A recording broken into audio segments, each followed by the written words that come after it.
मित्रांनो, दिल्लीच्या त्या निर्भया प्रकरणापासून ते काल परवा घडलेल्या नसरापूरच्या अत्याचार प्रकरणापर्यंत फक्त वर्ष बदलली, नावं बदलली, पण स्त्रियावरती होणारे अत्याचार जसेच्या तसेच.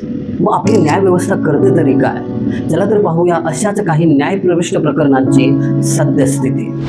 निर्भया केस 2012 दिल्लीमध्ये झालेलं ते अतिशय अमानुष असं अत्याचार आणि हत्येचं प्रकरण तब्बल 8 वर्षांच्या प्रदीर्घ न्यायालयीन लढ्यानंतर 20 मार्च 2020ला दोषींना फाशी देण्यात आली.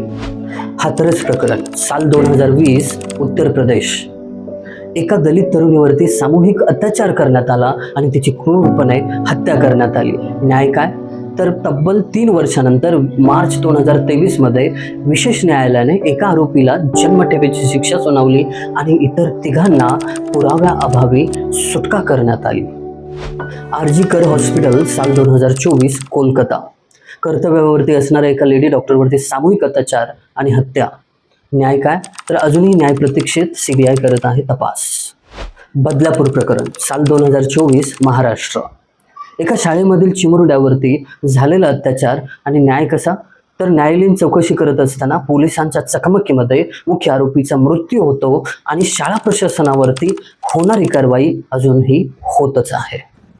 NCRBच्या एका रिपोर्टनुसार भारतामध्ये साधारणतः दर दिवशी 80 ते 90 बलात्कार प्रकरणांची नोंद होते आणि याच्यापेक्षा चिंतेची बाब म्हणजे याच्यामध्ये कन्व्हिक्शन रेट म्हणजेच शिक्षा होण्याचं प्रमाण अतिशय कमी आहे. मित्रांनो, कायदे कडक झालेत पण कायद्याची अंमलबजावणी करणारे ढिल्ले आहेत. समाजाची ही मानसिकता जोपर्यंत बदलत नाही तोपर्यंत ही लढाई अपूर्णच. तुम्हाला काय वाटतं? तुमची ही प्रतिक्रिया जरूर कमेंटमध्ये कळवा.